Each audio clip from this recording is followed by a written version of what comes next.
پھر بھی ان لوگوں نے اس اونٹنی کے پاؤں کاٹ ڈالے۔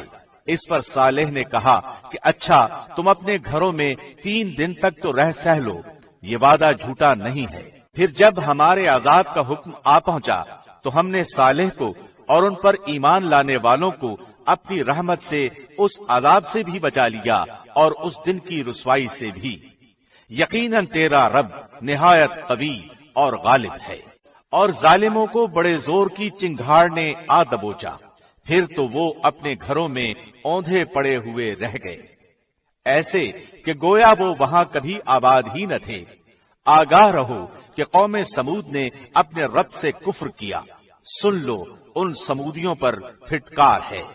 اور ہمارے بھیجے ہوئے پیغمبر ابراہیم کے پاس خوشخبری لے کر پہنچے اور سلام کہا، انہوں نے بھی جواب سلام دیا اور بغیر کسی تاخیر کے گائے کا بھنا ہوا بچڑا لے آئے۔ اب جو دیکھا کہ ان کے تو ہاتھ بھی اس کی طرف نہیں پہنچ رہے تو انہیں انجان پا کر دل ہی دل میں ان سے خوف کرنے لگے۔ انہوں نے کہا، ڈرو نہیں، ہم تو قوم لوط کی طرف بھیجے گئے ہیں۔ اس کی بیوی جو کھڑی ہوئی تھی وہ ہنس پڑی تو ہم نے اسے اسحاق کی اور اسحاق کے بعد یعقوب کی خوشخبری دی۔ وہ کہنے لگی، ہائے میری کم بختی، میرے ہاں اولاد کیسے ہو سکتی ہے؟ میں خود بڑھیا اور یہ میرے خاوند بھی بہت بڑی عمر کے ہیں، یہ تو یقیناً بڑی عجیب بات ہے۔ فرشتوں نے کہا، کیا تو اللہ کی قدرت سے تعجب کر رہی ہے؟ تم پر اے اس گھر کے لوگوں اللہ کی رحمت اور اس کی برکتیں نازل ہوں، بے شک اللہ بڑا قابل تعریف اور بڑی شان والا ہے۔ جب ابراہیم کا ڈر خوف جاتا رہا اور اسے بشارت بھی پہنچ چکی تو ہم سے قوم لوط کے بارے میں بحث کرنے لگے۔ یقیناً ابراہیم بہت تحمل والے، نرم دل اور اللہ کی جانب جھکنے والے تھے۔ اے ابراہیم، اس خیال کو چھوڑ دیجئے، آپ کے رب کا حکم آ پہنچا ہے اور ان پر نہ ٹلنے والا عذاب ضرور آنے والا ہے۔ جب ہمارے بھیجے ہوئے فرشتے لوط کے پاس پہنچے تو وہ ان کی وجہ سے بہت غمگین ہو گئے اور دل ہی دل میں کڑھنے لگے اور کہنے لگے کہ آج کا دن بڑی مصیبت کا دن ہے۔ اور اس کی قوم دوڑتی ہوئی اس کے پاس آ پہنچی، وہ تو پہلے ہی سے بدکاریوں میں مبتلا تھی۔ لوط نے کہا، اے قوم کے لوگوں، یہ ہیں میری بیٹیاں جو تمہارے لیے بہت ہی پاکیزہ ہیں، اللہ سے ڈرو اور مجھے میرے مہمانوں کے بارے میں رسوا نہ کرو، کیا تم میں ایک بھی بھلا آدمی نہیں؟ انہوں نے جواب دیا کہ تو بخوبی جانتا ہے کہ ہمیں تو تیری بیٹیوں پر کوئی حق نہیں ہے اور تو ہماری اصلی چاہت سے بخوبی واقف ہے۔ لوط نے کہا، کاش کہ مجھ میں تم سے مقابلہ کرنے کی قوت ہوتی یا میں کسی زبردست کا آسرا پکڑ پاتا۔ اب فرشتوں نے کہا، اے لوط، ہم تیرے پروردگار کے بھیجے ہوئے ہیں، ناممکن ہے کہ یہ تجھ تک پہنچ جائیں، پس تو اپنے گھر والوں کو لے کر کچھ رات رہے نکل کھڑا ہو۔ تم میں سے کسی کو مڑ کر بھی نہ دیکھنا چاہیے بجز تیری بیوی کے، اس لیے کہ اسے بھی وہی پہنچنے والا ہے جو ان سب کو پہنچے گا۔ یقیناً ان کے وعدے کا وقت صبح کا ہے، کیا صبح بالکل قریب نہیں؟ پھر جب ہمارا حکم آ پہنچا تو ہم نے اس بستی کو زیر و زبر کر دیا، اوپر کا حصہ نیچے کر دیا اور ان پر کنکریلے پتھر برسائے جو تہ بتہ تھے۔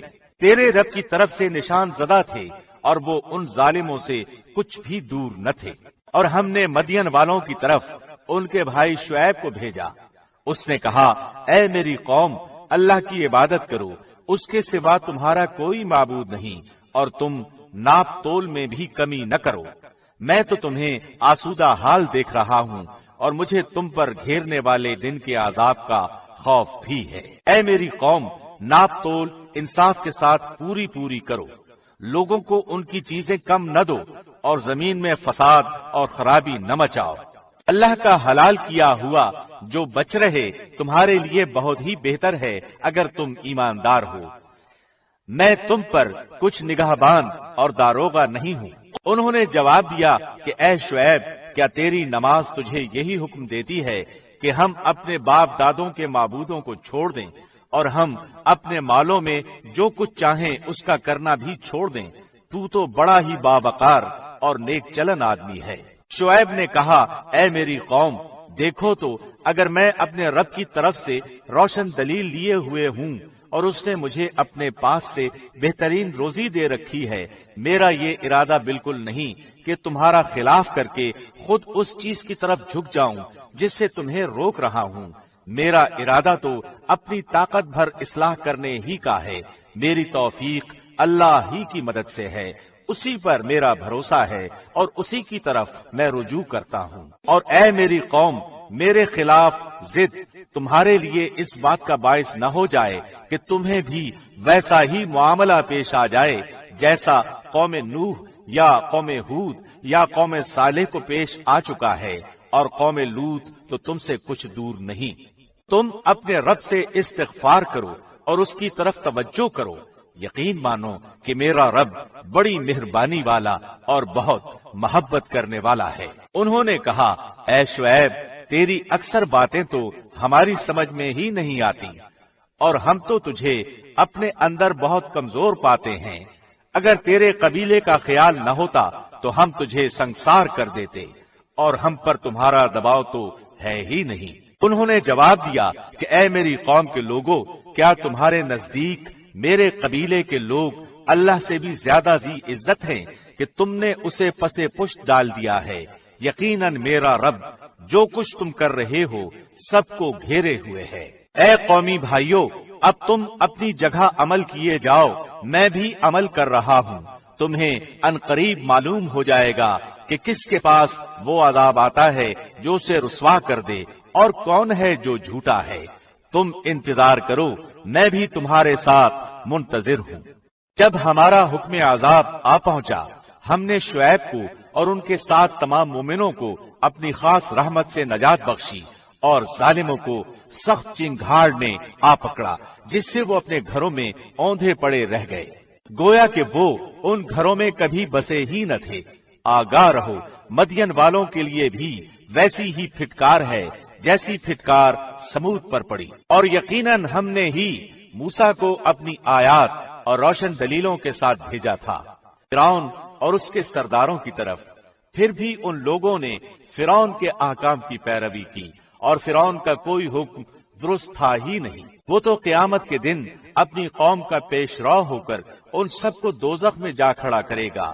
وہ بہت ہی برا گھاٹ ہے جس پر لا کھڑے کیے جائیں گے۔ ان پر تو اس دنیا میں بھی لعنت چپکا دی گئی، اور قیامت کے دن بھی برا انعام ہے جو دیا گیا۔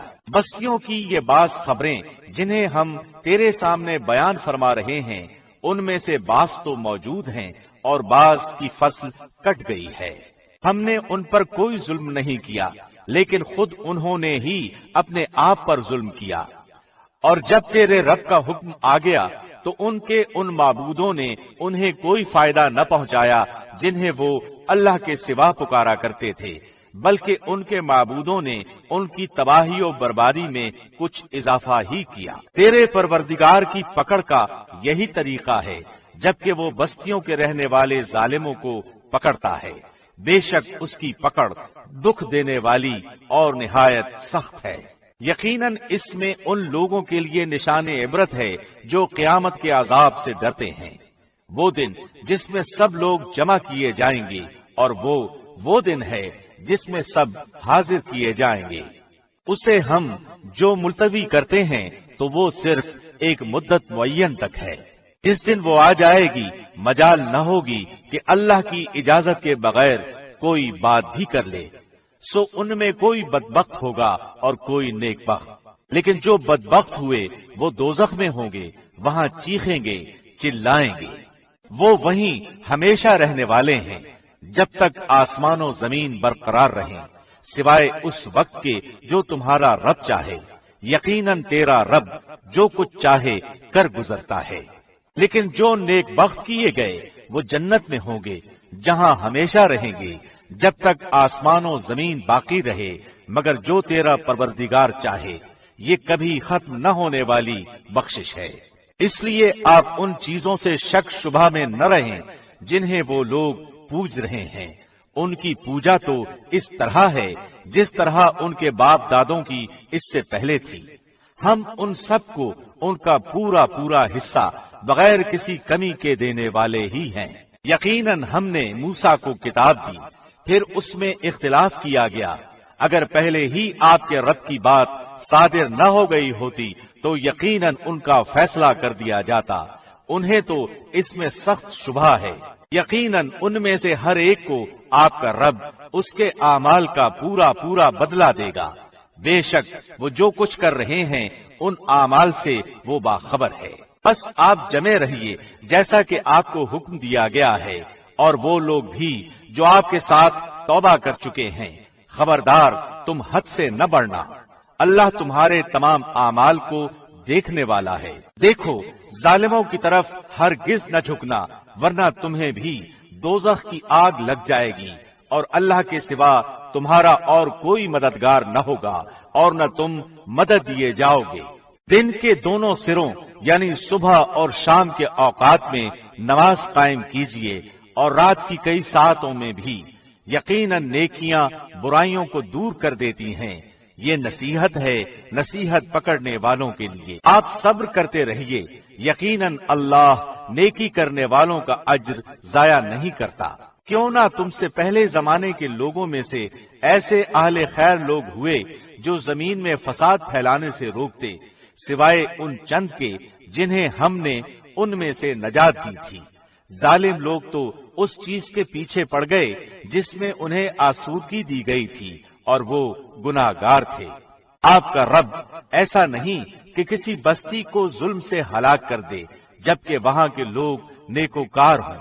اگر آپ کا پروردگار چاہتا تو سب لوگوں کو ایک ہی امت بنائے رکھتا، وہ تو برابر اختلاف کرتے ہی رہیں گے، مگر جن پر آپ کا رب رحم فرمائے۔ اسی لیے تو اس نے انہیں پیدا کیا ہے، اور آپ کے رب کی یہ بات پوری ہو گئی کہ میں جہنم کو جنوں اور انسانوں سب سے بھر دوں گا۔ رسولوں کے سب احوال ہم آپ کے سامنے آپ کے دل کی تسکین کے لیے بیان فرما رہے ہیں۔ آپ کے پاس اس صورت میں بھی حق پہنچ چکا جو نصیحت و واعظ ہے مومنوں کے لیے۔ ایمان نہ لانے والوں سے کہہ دیجئے کہ تم اپنے طور پر عمل کیے جاؤ، ہم بھی عمل میں مشغول ہیں، اور تم بھی انتظار کرو، ہم بھی منتظر ہیں۔ آسمانوں اور زمین کا علم غیب اللہ ہی کو ہے، تمام کاموں کا رجوع بھی اسی کی جانب ہے، لہذا اسی کی عبادت کریں اور اسی پر بھروسہ رکھیں، اور تم جو کچھ کر رہے ہو اس سے تمہارا رب غافل نہیں ہے۔ شروع اللہ کے نام سے جو بڑا مہربان نہایت رحم کرنے والا ہے۔ الف لام را، یہ روشن کتاب کی آیتیں ہیں۔ یقیناً ہم نے اس کتاب کو عربی قرآن بنا کر نازل فرمایا ہے تاکہ تم سمجھ سکو۔ ہم آپ کے سامنے بہترین بیان پیش کرتے ہیں اس قرآن سے جو ہم نے آپ کی جانب وحی کے ذریعے نازل کیا ہے، اور یقیناً آپ اس سے پہلے بے خبروں میں سے تھے۔ جب یوسف نے اپنے باپ سے ذکر کیا کہ ابا جی، میں نے 11 ستاروں اور سورج چاند کو خواب میں دیکھا ہے کہ وہ سب مجھے سجدہ کر رہے ہیں، یعقوب نے کہا، پیارے بچے، اپنے اس خواب کا ذکر اپنے بھائیوں سے نہ کرنا، ایسا نہ ہو کہ وہ تیرے ساتھ کوئی فریب کاری کرے۔ شیطان تو انسان کا کھلا دشمن ہے، اور اسی طرح تجھے تیرا پروردگار برگزیدہ کرے گا، اور تجھے معاملہ فہمی یعنی خوابوں کی تعبیر بھی سکھائے گا، اور اپنی نعمت تجھے بھرپور عطا فرمائے گا۔ اور یعقوب کے گھر والوں کو بھی جیسے کہ اس نے اس سے پہلے تیرے دادا اور پردادا یعنی ابراہیم و اسحاق کو بھی بھرپور اپنی نعمت دی۔ یقیناً تیرا رب بہت بڑے علم والا اور زبردست حکمت والا ہے۔ یقیناً یوسف اور اس کے بھائیوں میں دریافت کرنے والوں کے لیے بڑی بڑی نشانیاں ہیں، جبکہ انہوں نے کہا کہ یوسف اور اس کا بھائی بنسبت ہمارے باپ کو بہت زیادہ پیارا ہے، حالانکہ ہم طاقتور جماعت ہیں، کوئی شک نہیں کہ ہمارے ابا سری غلطی میں ہیں۔ یوسف کو تو مار ہی ڈالو یا اسے کسی نامعلوم جگہ پھینک دو کہ تمہارے والد کا رخ صرف تمہاری طرف ہی ہو جائے، اس کے بعد تم نیک ہو جانا۔ ان میں سے ایک نے کہا، یوسف کو قتل تو نہ کرو، بلکہ اسے کسی اندھے کنویں کی تہ میں ڈالاؤ کہ اسے کوئی آتا جاتا قافلہ اٹھا لے جائے، اگر تمہیں کرنا ہی ہے تو یوں کرو۔ انہوں نے کہا ابا آخر آپ یوسف کے بارے میں ہم پر اعتبار کیوں نہیں کرتے؟ ہم تو اس کے خیر خواہ ہیں، کل آپ اسے ضرور ہمارے ساتھ بھیج دیجئے کہ خوب کھائے پیے اور کھیلے، اس کی حفاظت کے ہم ذمہ دار ہیں۔ یعقوب نے کہا اسے تمہارا لے جانا مجھے تو سخت صدمہ دے گا اور مجھے یہ بھی کھٹکا لگا رہے گا کہ تمہاری غفلت میں اسے بھیڑیا کھا جائے۔ انہوں نے جواب دیا کہ ہم جیسی زوراور جماعت کی موجودگی میں بھی اگر اسے بھیڑیا کھا جائے تو ہم بالکل نکمے ہی ہوئے۔ پھر جب اسے لے چلے اور سب نے مل کر ٹھان لیا کہ اسے غیر آباد گہرے کنویں کی تہ میں پھینک دیں، ہم نے یوسف کی طرف وحی کی کہ یقیناً وقت آ رہا ہے کہ تو انہیں اس ماجرے کی خبر اس حال میں دے گا کہ وہ جانتے ہی نہ ہو۔ اور عشاء کے وقت وہ سب اپنے باپ کے پاس روتے ہوئے پہنچے اور کہنے لگے کہ ابا جی ہم تو آپس میں دوڑ میں لگ گئے اور یوسف کو ہم نے اسباب کے پاس چھوڑا، پس اسے بھیڑیا کھا گیا۔ آپ تو ہماری بات نہیں مانیں گے، گو ہم بالکل سچے ہی ہوں۔ اور یوسف کے کرتے کو جھوٹ موٹ کے خون سے خون آلود بھی کر لائے تھے۔ باپ نے کہا یوں نہیں، بلکہ تم نے اپنے دل ہی سے ایک بات بنا لی ہے، پس صبر ہی بہتر ہے، اور تمہاری بنائی ہوئی باتوں پر اللہ ہی سے مدد کی طلب ہے۔ اور ایک قافلہ آیا اور انہوں نے اپنے پانی لانے والے کو بھیجا، اس نے اپنا ڈول لٹکا دیا اور کہنے لگا واہ واہ خوشی کی بات ہے، یہ تو ایک لڑکا ہے۔ انہوں نے اسے مال تجارت قرار دے کر چھپا دیا اور اللہ اس سے باخبر تھا جو وہ کر رہے تھے، اور انہوں نے اسے بہت ہی ہلکی قیمت پر گنتی کے چند درہموں پر ہی بیچ ڈالا۔ وہ تو یوسف کے بارے میں بہت ہی بے رغبت تھے۔ مصر والوں میں سے جس نے اسے خریدا تھا اس نے اپنی بیوی سے کہا کہ اسے بہت عزت و احترام کے ساتھ رکھو، بہت ممکن ہے کہ یہ ہمیں فائدہ پہنچائے یا اسے ہم اپنا بیٹا ہی بنا لیں۔ یوں ہم نے مصر کی سرزمین میں یوسف کا قدم جما دیا کہ ہم اسے خواب کی تعبیر کا کچھ علم سکھا دیں۔ اللہ اپنے ارادے پر غالب ہے، لیکن اکثر لوگ بے علم ہوتے ہیں۔ اور جب یوسف پختگی کی عمر کو پہنچ گئے تو ہم نے اسے قوت فیصلہ اور علم دیا۔ ہم نیک کاروں کو اسی طرح بدلہ دیتے ہیں۔ اس عورت نے جس کے گھر میں یوسف تھے، یوسف کو بہلانا پھسلانا شروع کیا کہ وہ اپنے نفس کی نگرانی چھوڑ دے اور دروازے بند کر کے کہنے لگی لو آ جاؤ۔ یوسف نے کہا اللہ کی پناہ، وہ میرا رب ہے، مجھے اس نے بہت اچھی طرح رکھا ہے، بے انصافی کرنے والوں کا بھلا نہیں ہوتا۔ اس عورت نے یوسف کا قصد کیا اور یوسف اس کا قصد کرتے اگر وہ اپنے پروردگار کی دلیل نہ دیکھتے۔ یوں ہی ہوا تاکہ ہم اس سے برائی اور بے حیائی دور کر دیں، بے شک وہ ہمارے چنے ہوئے بندوں میں سے تھا۔ اور دونوں دروازے کی طرف دوڑے اور اس عورت نے یوسف کا کرتا پیچھے کی طرف سے کھینچ کر پھاڑ ڈالا، اور دروازے کے پاس ہی عورت کا شوہر دونوں کو مل گیا تو کہنے لگی جو شخص تیری بیوی کے ساتھ برا ارادہ کرے بس اس کی سزا یہی ہے کہ اسے قید کر دیا جائے یا اور کوئی دردناک سزا دی جائے۔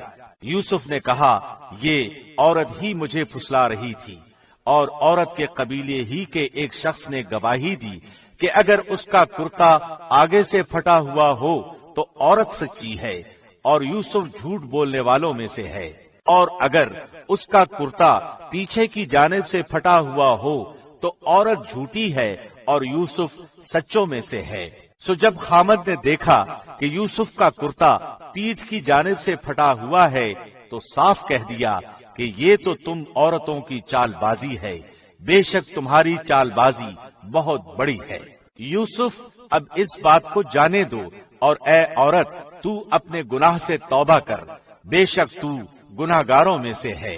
اور شہر کی عورتوں میں چرچا ہونے لگا کہ عزیز کی بیوی اپنے جوان غلام کو اپنا مطلب نکالنے کے لیے بہلانے پھسلانے میں لگی رہتی ہے۔ اس کے دل میں یوسف کی محبت بیٹھ گئی ہے، ہمارے خیال میں تو وہ سری گمراہی میں ہے۔ اس نے جب ان عورتوں کی پرفریب مکارانہ باتیں سنی تو انہیں بلوا بھیجا اور ان کے لیے ایک مجلس مرتب کی اور ان میں سے ہر ایک کو چھری دی اور کہا، اے یوسف ان کے سامنے چلے آؤ۔ ان عورتوں نے جب اسے دیکھا تو بہت بڑا جانا اور اپنے ہاتھ کاٹ لیے، اور زبان سے نکل گیا کہ ہاشا للہ، یہ انسان تو ہرگز نہیں، یہ تو یقیناً کوئی بہت ہی بزرگ فرشتہ ہے۔ اس وقت عزیز مصر کی بیوی نے کہا، یہ ہے وہ جس کے بارے میں تم مجھے تانے دے رہی تھی۔ میں نے ہر چند اس سے اپنا مطلب حاصل کرنا چاہا، لیکن یہ بال بال بچا رہا، اور جو کچھ میں اس سے کہہ رہی ہوں اگر یہ نہ کرے گا تو یقیناً یہ قید کر دیا جائے گا، اور بے شک یہ بہت ہی بے عزت ہوگا۔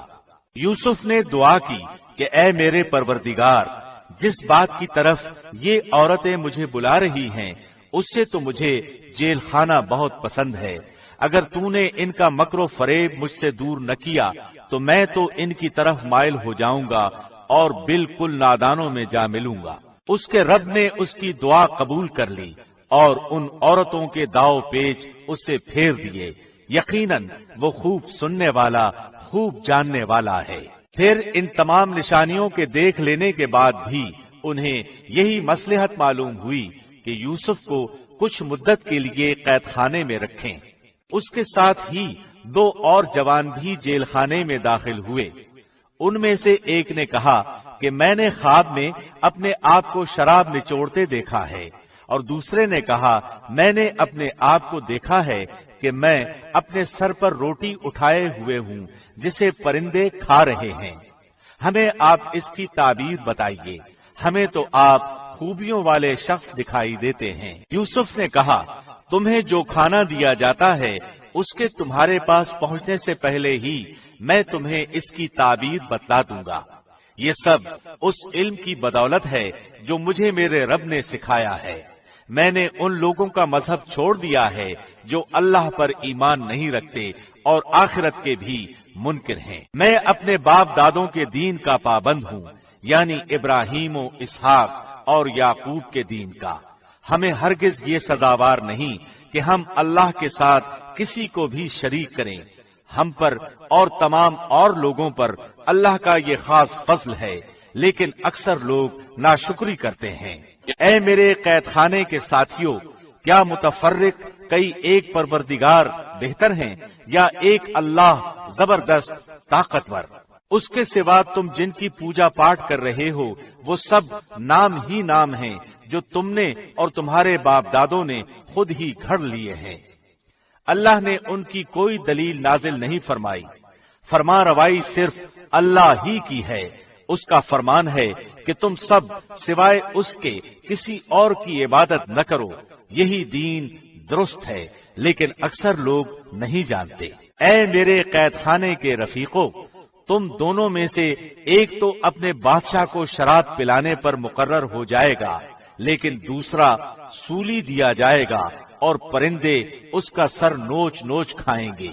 تم دونوں جس کے بارے میں تحقیق کر رہے تھے اس کام کا فیصلہ کر دیا گیا، اور جس کی نسبت یوسف کا گمان تھا کہ ان دونوں میں سے یہ چھوٹ جائے گا، اس سے کہا کہ اپنے بادشاہ سے میرا ذکر بھی کر دینا۔ پھر اسے شیطان نے اپنے بادشاہ سے ذکر کرنا بھلا دیا، اور یوسف نے کئی سال قید خانے ہی میں کاٹے۔ بادشاہ نے کہا میں نے خواب میں دیکھا ہے کہ 7 موٹی تازی فربا گائیں ہیں جن کو 7 لاغر دبلی پتلی گائیں کھا رہی ہیں، اور 7 بالیاں ہیں ہری ہری، اور دوسری 7 بالکل خشک۔ اے درباریوں، میرے اس خواب کی تعبیر بتلاؤ اگر تم خواب کی تعبیر دے سکتے ہو۔ انہوں نے جواب دیا کہ یہ تو اڑتے اڑاتے پریشان خواب ہیں، اور ایسے شوریدہ پریشان خوابوں کی تعبیر جاننے والے ہم نہیں۔ ان 2 قیدیوں میں سے جو رہا ہوا تھا اسے مدت کے بعد یاد آ گیا اور کہنے لگا میں تمہیں اس کی تعبیر بتلا دوں گا، مجھے جانے کی اجازت دیجیے۔ اے یوسف، اے بہت بڑے سچے، آپ ہمیں اس خواب کی تعبیر بتلائیے کہ 7 موٹی تازی گائیں ہیں جنہیں 7 دبلی پتلی گائیں کھا رہی ہیں، اور 7 بالکل سبز خوشے ہیں اور ساتھ ہی دوسرے بھی بالکل خشک ہیں، تاکہ میں واپس جا کر ان لوگوں سے کہوں تاکہ وہ سب جان لیں۔ یوسف نے جواب دیا کہ تم 7 سال تک پے در پے لگاتار حسب عادت غلہ بویا کرنا اور فصل کاٹ کر اسے بالیوں سمیت ہی رہنے دینا، سوائے اپنے کھانے کی تھوڑی سی مقدار کے۔ اس کے بعد 7 سال نہایت سخت قحط کے آئیں گے، وہ اس غلے کو کھا جائیں گے جو تم نے ان کے لیے ذخیرہ رکھ چھوڑا تھا، سوائے اس تھوڑے سے کے جو تم محفوظ کر کے رکھو گے۔ اس کے بعد جو سال آئے گا اس میں لوگوں پر خوب بارش برسائی جائے گی اور وہ اس میں شیرہ انگور بھی خوب نچوڑیں گے۔ اور بادشاہ نے کہا یوسف کو میرے پاس لاؤ۔ جب قاصد یوسف کے پاس پہنچا تو انہوں نے کہا اپنے بادشاہ کے پاس واپس جا اور اس سے پوچھ کہ ان عورتوں کا حقیقی واقعہ کیا ہے جنہوں نے اپنے ہاتھ کاٹ لیے تھے۔ ان کے ہیلے کو صحیح طور پر جاننے والا میرا پروردگار ہی ہے۔ بادشاہ نے پوچھا اے عورتوں، اس وقت کا صحیح واقعہ کیا ہے جب تم داؤ فریب کر کے یوسف کو اس کی دلی منشا سے بہکانا چاہتی تھی؟ انہوں نے صاف جواب دیا کہ معاذ اللہ، ہم نے یوسف میں کوئی برائی نہیں پائی۔ پھر تو عزیز کی بیوی بھی بول اٹھی کہ اب تو حق سچ واضح ہو گیا ہے، میں نے ہی اسے ورغلایا تھا اس کے جی سے، اور یقیناً وہ سچوں میں سے ہے۔ یوسف نے کہا یہ اس واسطے کہ عزیز جان لے کہ میں نے اس کی پیٹھ پیچھے اس کی خیانت نہیں کی، اور یہ بھی کہ اللہ دغا بازوں کے ہتھ کنڈے چلنے نہیں دیتا۔